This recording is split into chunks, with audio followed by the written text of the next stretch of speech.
हाँ जी, यहाँ से देखें जी, मैंने आप लोगों को कल ये सेंड किया था। जब आपका जब शुगर जो एसिड के साथ रिएक्ट करता है तो उसकी डिहाइड्रेशन डिहाइड्रेशन होती है, ये देख रहे हैं। और फिर उससे क्या बनते हैं, फरफरस बनते हैं। वो फिर आपके फिनोल्स के साथ रिएक्ट करते हैं। फिनोल्स का क्या मतलब है, आपका मोलिश रिएजेंट वगैरह, ठीक है। ये फिनोल है ना, मोलिश रिएजेंट, देख रहे हैं। तो इसके साथ रिएक्ट करता है। तो ये देख रहे हैं, आपका फरफरल इसके साथ रिएक्ट करता है और क्या बना देता है। ये देखें जनाब वाला, ये कंपाउंड बनाता है जो कि फिर आपका पर्पल कलर का रिंग बनता है आपका मोलिश टेस्ट के अंदर। और इससे क्या पता चलता है, इससे पता चलता है कि इसका मतलब है शुगर मौजूद है। तो ये बेसिकली ना, मैं आप लोगों को कहना ये चाह रहा हूँ कि आप लोग ना जब ये कार पढ़े ना, ठीक है, तो साथ, क्योंकि आपके पास टाइम है, ठीक है, आप लोग साथ ही क्विक सी एक रीड ना अपने उनको भी दें, टेस्टों को भी दें। आयोडीन टेस्ट है, ठीक है, मोलिस टेस्ट, ये जो भी आसान आसान टेस्ट, यकीन करें इतने आसान टेस्ट हैं कि आपकी बायोकेमिस्ट्री की जो कॉपी है ना, आप 2 घंटे में रीड कर लेते हो पूरी बायोकेमिस्ट्री की कॉपी। और उसमें मतलब जो जितने भी टेस्ट हैं सारे 2-2.5 घंटे में प्रिपेयर हो जाते हैं। जितने भी ये प्रैक्टिकल प्रैक्टिकल है ना, सारा साल जो कॉपी आप लोग लिखते हो, सिर्फ ये 2-3 घंटे का काम है, ठीक है। इसलिए जो है ना, सिर्फ ये जो कार्बोहाइड्रेट के टेस्ट है ना, इनको मैं रिकमेंड करता हूँ कि इनको आप अभी पढ़ लो, साथ ही पढ़ लो, ठीक है। उससे आपका ना मतलब आपका टॉपिक का कॉन्सेप्ट अच्छा हो जाएगा।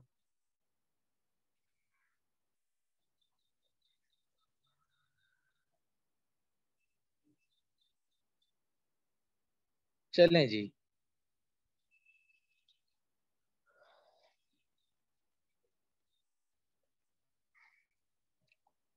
और ये जो आज चीजें हैं, ये तो बिल्कुल ही मतलब आसान ही है, लेकिन ये है कि कोशिश हमने ये करनी है कि हमने अभी याद करना है, ठीक है। चलो जी, पहले डायस्क्राइड्स पढ़ लेते हैं, फिर हम लोग ये काम करेंगे। मेरी कोशिश होगी पहले लेक्चर के दौरान डायस्क्राइड पढ़ा के फिर ऊपर से फर्मेंटेशन और रिड्यूसिंग एजेंट वाला टॉपिक भी पढ़ाऊं, ठीक है। फिर हम अपने दूसरे लेक्चर के अंदर मोनोसेक्राइड्स और पॉलीसेक्राइड्स को पढ़ लेंगे, ठीक है। यहाँ से सब कुछ आपको पता है। 2-4 पॉइंट होंगे जो न्यू होंगे, जो आप लोगों को पहले नहीं पता होंगे। चलो जी, बताओ जी, डायसेक्राइड्स क्या होते हैं। वो तो आप लोगों को पता है कि दो मोनोमर यूनिट्स जो है वो मिलकर डायसेक्राइड बनाते हैं, ठीक है। और उनके दरमियान ग्लाइकोसिडिक लिंकेज होता है। कौन कौन से हमने डायसेक्राइड पढ़ने हैं, सुक्रोज पढ़ना है, ठीक है, माल्टोज पढ़ना है, ठीक है जी, लैक्टोज पढ़ना है, और लैक्टुलोज। ये 4 हैं जनाबे वाला आपके, ठीक है, जो कि आप लोगों को आने चाहिए। अच्छा जी, और हार्पर के ऊपर इसका टेबल भी बने हुए हैं, वो भी मैं करवाऊंगा, ठीक है, क्योंकि मुझे तसली हार्पर से करवा के ही होनी है, ठीक है ना। बहरहाल मेरे ख्याल से वो करना चाहिए, वहां से जो एडिशनल चीजें हो ना वो वहां से करें। बाकी ना भी करें तो कोई नहीं ना मसला, ठीक है, क्योंकि आपका क्वेश्चन यहीं से हल हो जाता है, ठीक है।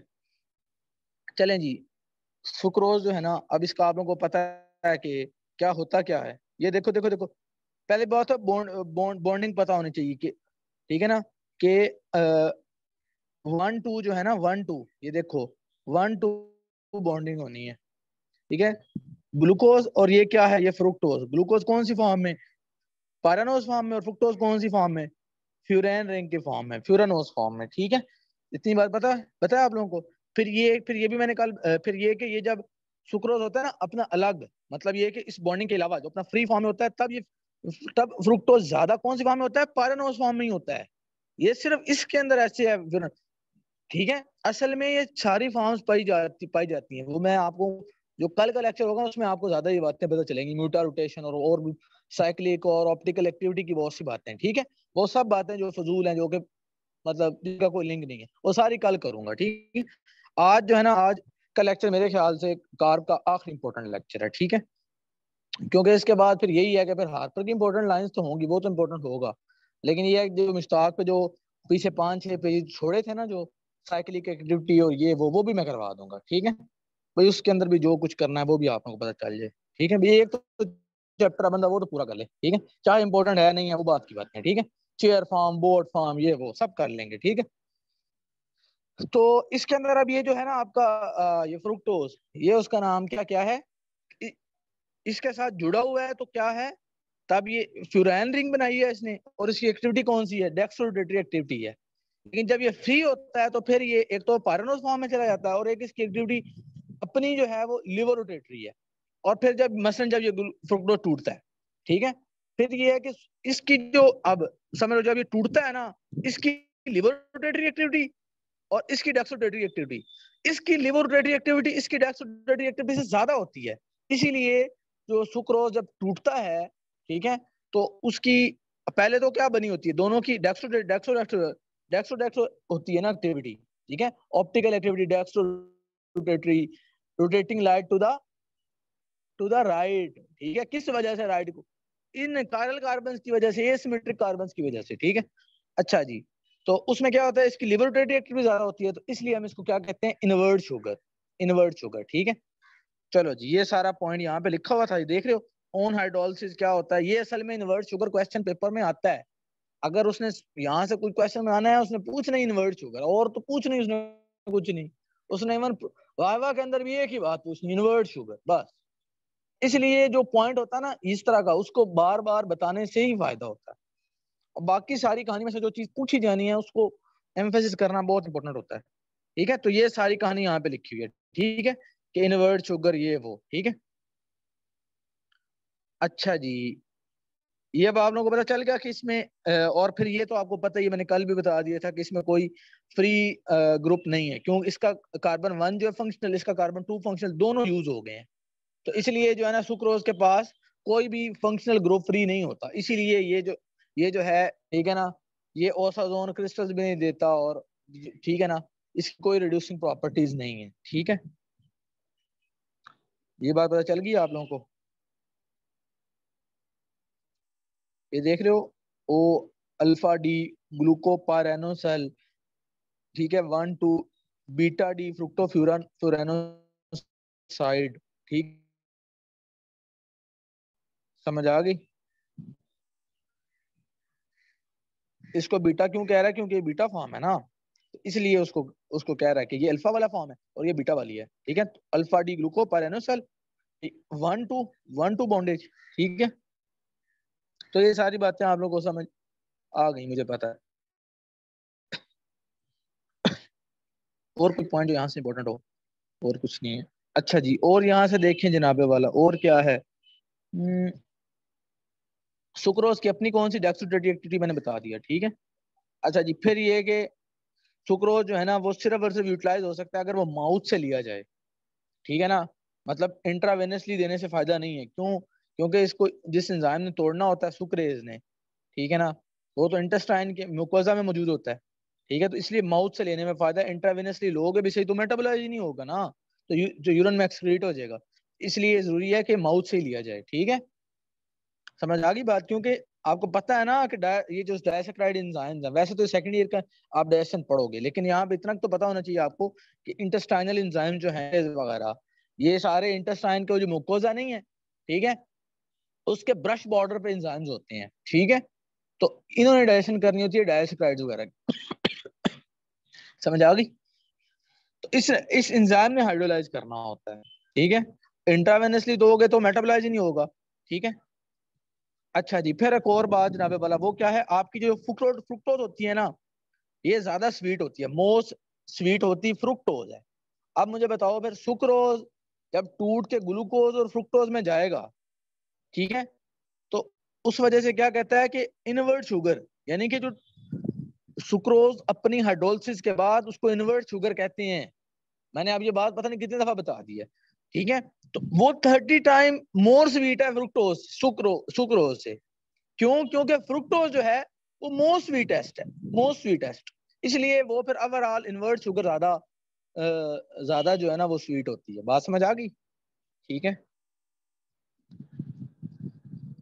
चलो जी, अब माल्टोज को देखो, माल्टोज के अंदर कौन सा बॉन्ड होता है, इसमें 1 4 लिंकेज होता है, देख रहे हो, 1 4 लिंकेज, ठीक है। यहां से देखो, अल्फा डी ग्लूकोपारानोसल 1 4 अल्फा डी ग्लूकोपारानोज, ठीक है, ये जनाबे वाला इसका नाम हो गया। एक के अंदर पारानोसेल लगा रहा है ना, और एक के अंदर पारानोज लगा रहा है, ठीक है। उधर उसने क्या लगाया था, उधर फ्यूरानोसाइड लगाया था उसने, ठीक है ना, फ्रुक्टोफ्यूरानोसाइड, ठीक है। बहरहाल ये कोई नहीं तुम्हें।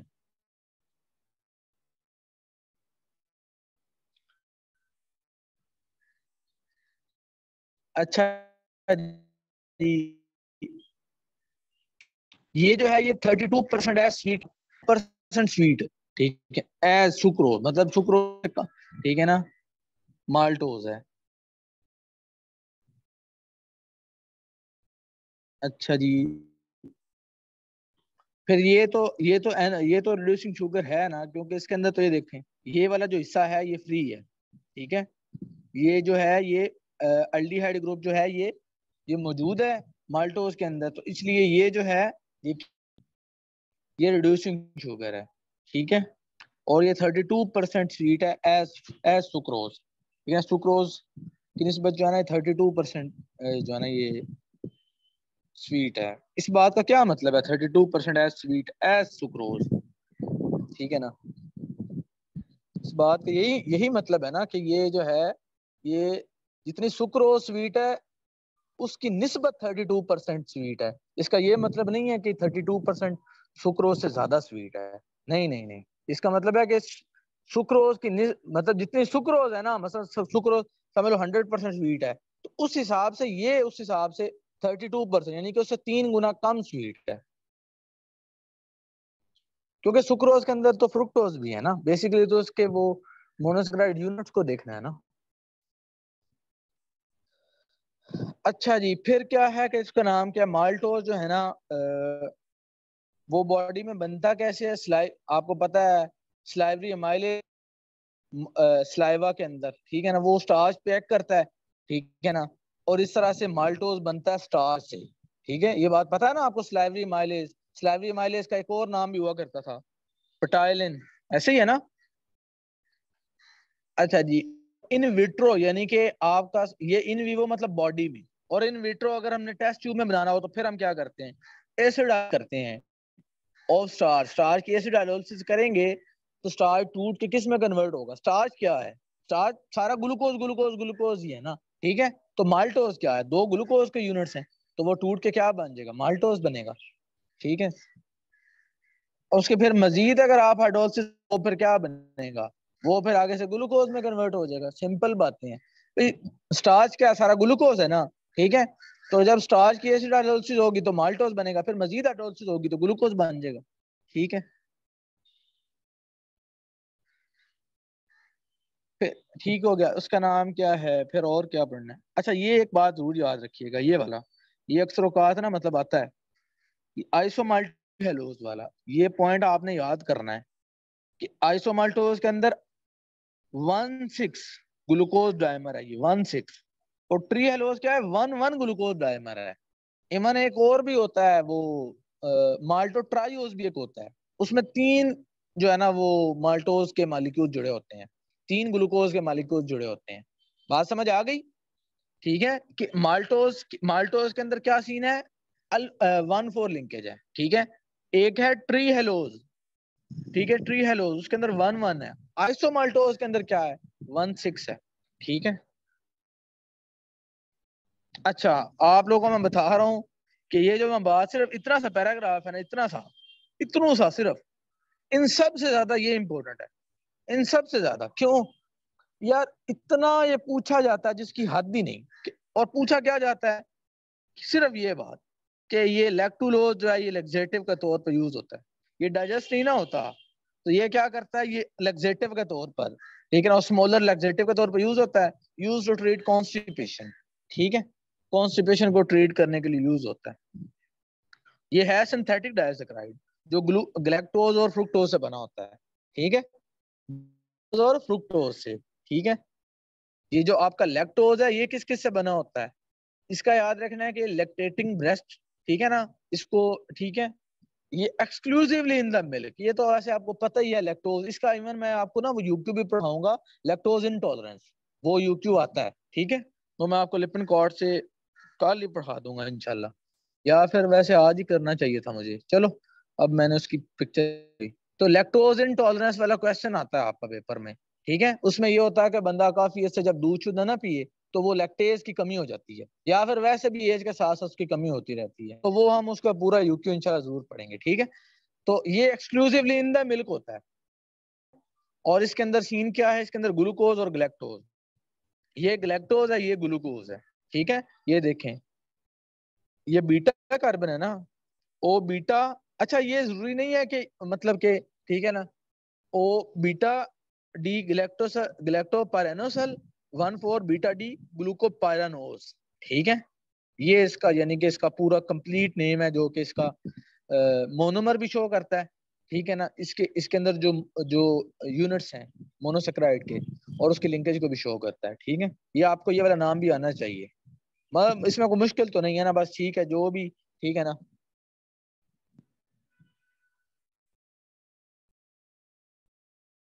ये देख रहे हैं, वो कहता है कि स्ट्रक्चर जो राइट साइड पर होता है ना, वो अल्फा फॉर्म में भी, यानी कि ये भी इसने बीटा शो किया हुआ है, तो अल्फा फॉर्म में भी हो सकता है, ठीक है।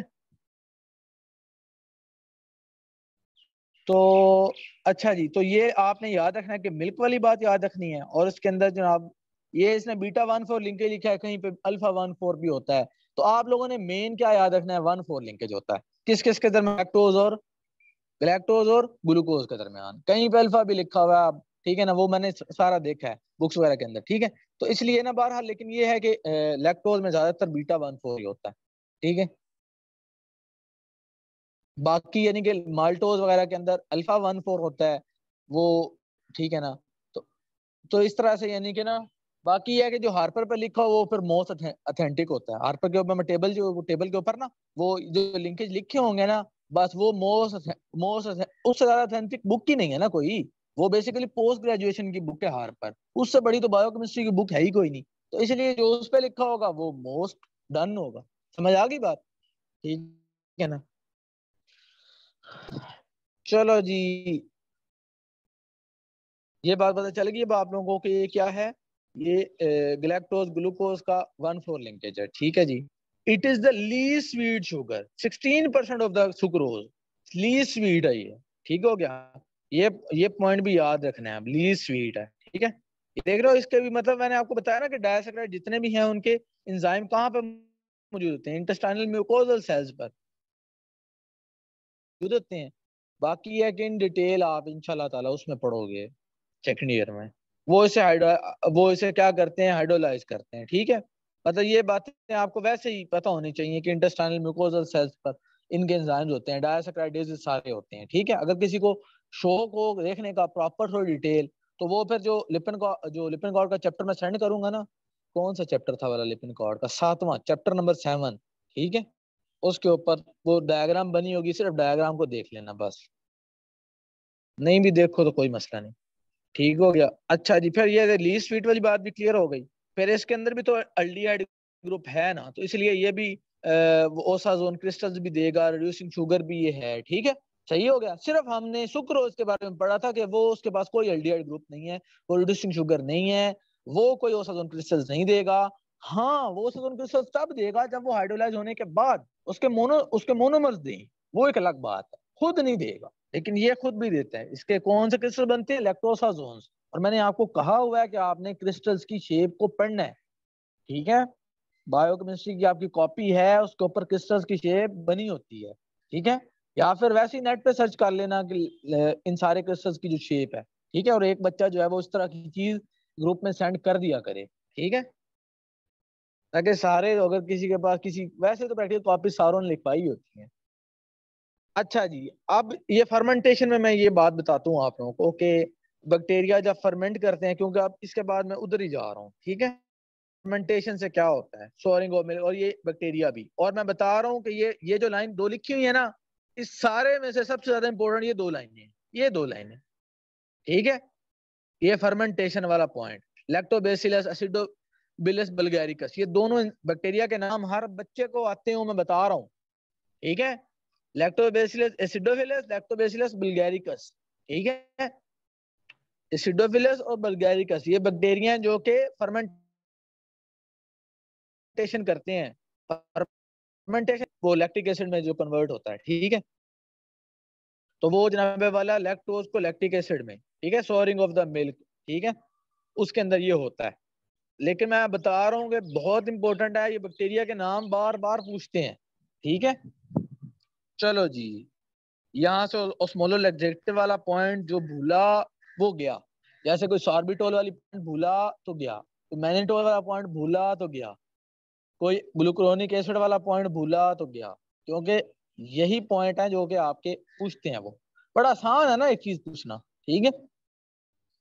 कार्ड के वाइवा से यही चंद क्वेश्चन है जो कि वो पूछते हैं, ठीक है। चलो जी, ये बच्चों वाली बातें सारी हो गई। ऐसे आप लोग होते हैं ना अच्छे बच्चे। चलो एक काम करते हैं, पहले हम ना ये ग्लूकोज को भी पढ़ ही लेते हैं, ठीक है।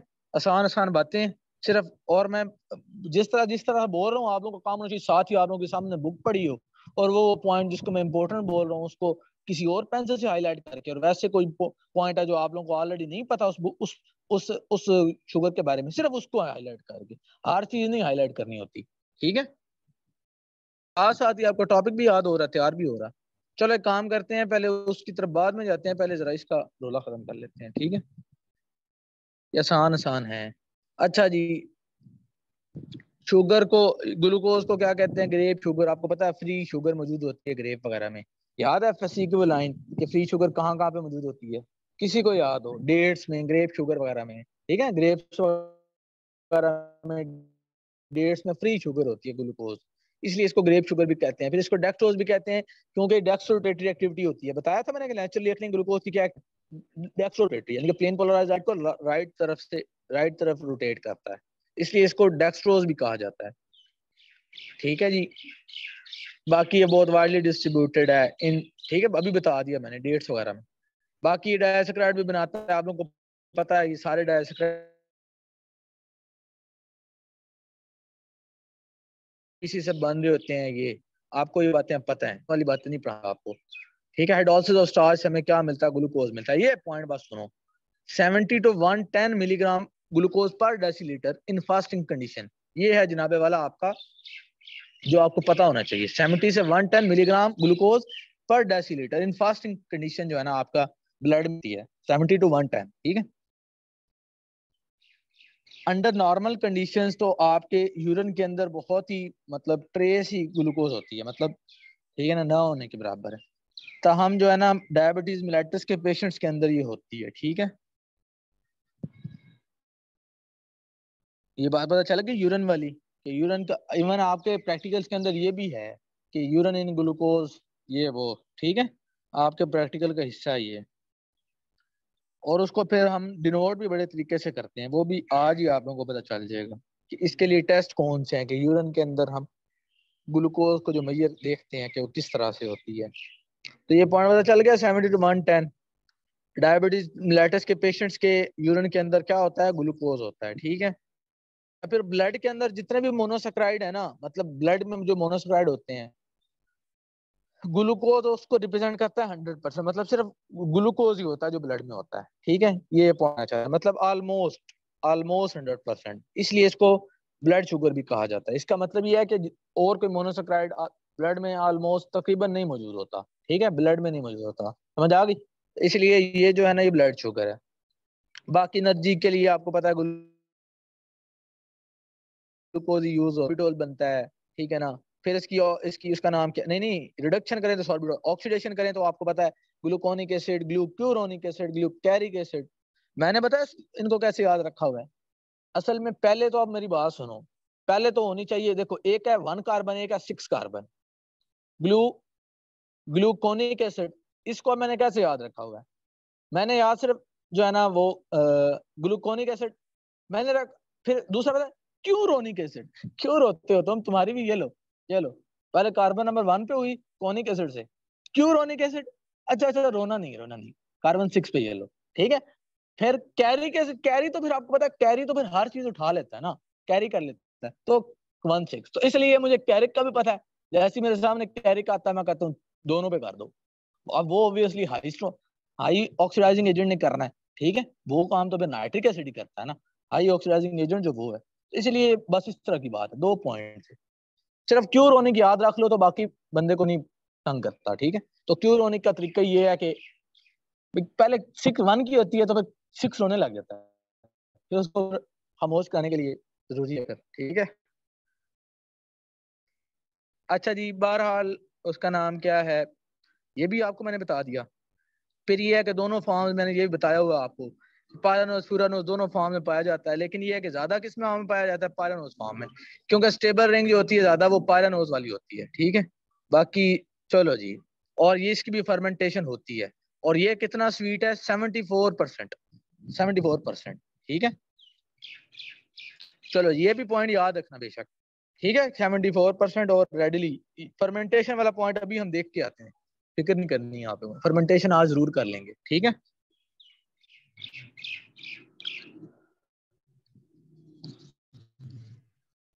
चलो जी, अब फ्रुक्टोज को देख लें। ये क्या है, ये फ्रूट शुगर है। ठीक है, और मैंने आपको बताया हुआ है यहाँ पे इनवर्ट शुगर वाला पॉइंट। ठीक है, ठीक है ना। हनी के अंदर ये याद रखना, हनी, हनी को जो भूला वो गया। हनी मीठी क्यों होती है, फ्रुक्टोज की वजह से। याद रखना आप। ठीक है, अच्छा जी, और इसकी अपनी एक्टिविटी क्या होती है, मैं बड़ी, इसलिए इसको लिवोलोज भी कहते हैं, जैसे उसको डेक्सट्रोज कह रहे थे, लिवोलोज भी कहते हैं। ठीक है, ये फ्रूट शुगर भी इसको कहते हैं, उसको ब्लड शुगर कहते हैं, इसको फ्रूट शुगर कहते हैं। ठीक है, ये पॉइंट दो और जो भूला वो गया, कौन सा भला, ये सेमिनल फ्लूइड के अंदर होती है, जो कि बेसिकली हमारे जो स्पर्म्स होते हैं ना, उनकी जो डाइट होती है वो फ्रुक्टोज होती है। ये बात आप सेकेंड ईयर की रिप्रोडक्शन फिजियोलॉजी में भी पढ़ोगे। ठीक है, बात समझ आ गई कि फ्रुक्टोज जो है वो स्पर्म्स है ना, वो खाना खाना वो है। और बहुत ज्यादा इंपॉर्टेंट बात, बहुत ज्यादा, कि फ्रुक्टोज जो है, इसका जो पॉलीमर होता है वो होता है इनोलिन, जो कि बेसिकली आपके, उसका नाम क्या है, किडनी का जो फंक्शन है ना, उसको इन्वेस्टिगेशन के लिए ये यूज होता है। ठीक है, ग्लोमेरुलर फिल्ट्रेशन रेट को डिटरमिन करने के लिए, GFR सेकेंड ईयर के रिनल में पढ़ोगे। ठीक है, ग्लोमेरुलर से फिल्ट्रेशन हो रही है, उसके रेट को डिटरमिन करने के लिए, किडनी के फंक्शन को इन्वेस्टिगेट करने के लिए इनोलिन यूज होता है, जो कि किसका पॉलीमर है, फ्रुक्टोज का।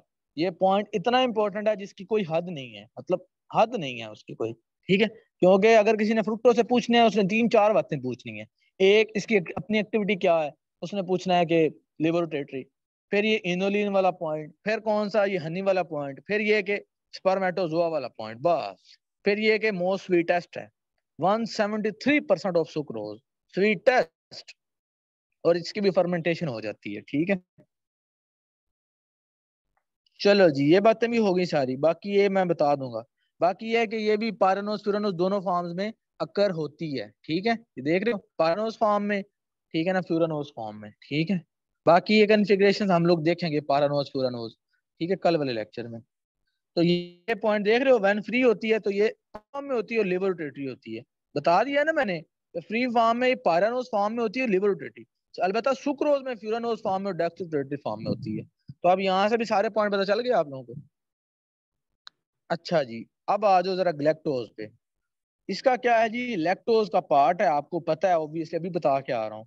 ठीक है, और ये लेग्यूम्स के सीड कोट में मौजूद है, ये बातें इतनी नहीं इंपॉर्टेंट। ग्लाइकोलिपिड, ग्लाइकोप्रोटीन में जो लिपिड ग्लूकोज का पार्ट है, उसमें से जो कार्ब का पार्ट है, उसमें से ग्लैक्टोज वहां पे मौजूद होती है। ठीक है, 32% है, जितनी की 32% वो भी थी, कौन भला, बताओ बताओ बताओ बताओ, माल्टोज, उतनी ग्लैक्टोज भी है। ठीक है, बाकी ये ग्लूकोज की 4 प्राइम एपिमर है, पता है ना, ग्लूकोज की 4 प्राइम एपिमर ये है।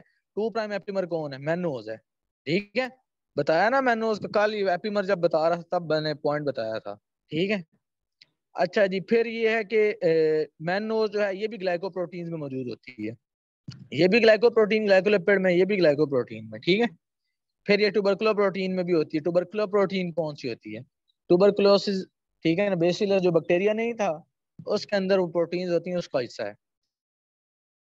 मेटाबॉलिज्म क्या होता है, ये जैसे ही बस्ट होता है ना, तो ये ग्लूकोज में कन्वर्ट हो जाता है। ठीक है, समझ आ गई बात। और आपको पता है कि मैनोज, फ्रुक्टोज और ग्लूकोज, ये तीनों एक ही किस्म का वो ओसाजोन क्रिस्टल दे रहे होते हैं। कल बताया था ओसाजोन क्रिस्टल, मैनोज भी फ्रुक्टोज भी, इसलिए इन तीनों को आप ओसाजोन क्रिस्टल से डिफरेंशिएट नहीं कर सकते। बात समझ आई, मतलब ओसाजोन टेस्ट की अगर आपसे कोई इंपॉर्टेंस पूछेगा तो आप कहोगे कि आप गैलेक्टोज को उससे डिफरेंशिएट करते हो। ठीक है, लेकिन इन तीनों को आप आपस में इस तरह से डिफरेंशिएट नहीं कर सकते। बेसिकली यार, वो आप टेस्ट पढ़ोगे ना, आप लोग देखो ना, तीनों सेम दे रहे हैं, तो अब तीनों, इन तीनों को तो नहीं ना फिर उससे डिफरेंशिएट कर सकते। ठीक है, तो वो फिर एक लेवल, पूरी हायरार्की बनी हुई है। वो आप जब अपने पढ़ोगे ना, आप उस कॉपी के ऊपर पहले वो चेक करते हैं कार्ब है कि नहीं है, कार्ब है, फिर वो चेक करते हैं डाइसैकेराइड है कि कौन सा है, फिर वो करते करते डाइसैकेराइड्स के अंदर से, फिर वो करते करते पॉलीसैकेराइड्स के अंदर से आयोडीन टेस्ट करते हैं, ताकि पता चले कि ये ग्लाइकोजन है, ग्लाइकोजन है कि सेलुलोज है या स्टार्च है, क्योंकि एक की तरफ से ब्लू कलर आता है, एक की तरफ रेड कलर आता है, वो सारी बातें हैं। ठीक है। फिर वो चेक करते हैं कि मोनोसेक्राइड है कि डाइसेक्राइड है, फिर वो चेक करते हैं मोनोसेक्राइड में से ये कौन सा है। अगर तोसाजोन टेस्ट उसका उसका डिफरेंट आए तो फिर वो कहते हैं कि ये ग्लैक्टोज है। ठीक है। और ठीक है, मतलब इस तरह से उन्होंने सारे बनाए हुए हैं, सारे एट द एंड करते करते हम सारों को डिफरेंशिएट कर लेते हैं कि ये फ्रुक्टोज है, ये ग्लूकोज है, ये ग्लैक्टोज है, ये फलां है, फलां है। तो वो पूरी एक हायरार्की है टेस्टों की, तो इसलिए मैं कह रहा हूँ कि वो बंदे को आने चाहिए। ठीक है। अच्छा जी, अब पेंटोसिस आ गए 5 कार्बन वाले। इनका भी सारा वही है, ये भी एल्डोज कीटोज होते हैं, इनकी भी रिड्यूसिंग प्रॉपर्टीज होती हैं, ये भी ओसाजोन क्रिस्टल देते हैं, ये भी फरफरज में कन्वर्ट होते हैं एसिड के साथ रिएक्ट करके। लेकिन ये फर्मेंट नहीं होते। ये फर्मेंट वाला पॉइंट मैं अभी बताता हूँ आपको। ठीक है। ये फर्मेंट नहीं होते। अभी तक अगर मैं आपको बताऊं ना कि फर्मेंट क्या होता है और क्या नहीं होता, वो मैं आपको उधर भी जाके अगेन बताऊंगा। ठीक है। लेकिन अभी तक हमने ये पढ़ा कि ग्लूकोज होता है, लैक्टोज होता है और फ्रुक्टोज होता है। ठीक है। जो फर्मेंट होता है। ठीक है। बल्कि आपको ये ज्यादा याद होना चाहिए कौन सा फर्मेंट नहीं होता। ठीक है। तो वो आप लोग बस इतना याद रखो कि ग्लैक्टोज नहीं होता और ये पेंटोज नहीं होते। ग्लैक्टोज नहीं होता, वो उसकी मैं आपको उधर जाकर बताता हूँ थोड़ा। ठीक है। बस ग्लैक्टोज और पेंटोज ये नहीं होते फर्मेंट। ठीक है, बाकी सारे हो जाते। लेकिन मेन फर्मेंटेशन जो ग्लूकोज की होती है, ग्लूकोज की और लैक्टोज की। ठीक है। ये मतलब मेन फर्मेंटेशन इनसे की जाती है। ठीक है। ग्लूकोज और लैक्टोज। ठीक है। लैक्टोज। फिर ये आपको राइबोज का तो पता ही है ना कि वो आरएनए का भी हिस्सा है। ये सारे एटीपी जीटीपी सीटीपी सारे जो हैं, ये एफएमएन एफएडी, इनके स्ट्रक्चर पढ़ाए हैं मैंने, एफएमएन एफएडी के। उसके अंदर बताया था कि राइबोज है। याद करो, याद करो।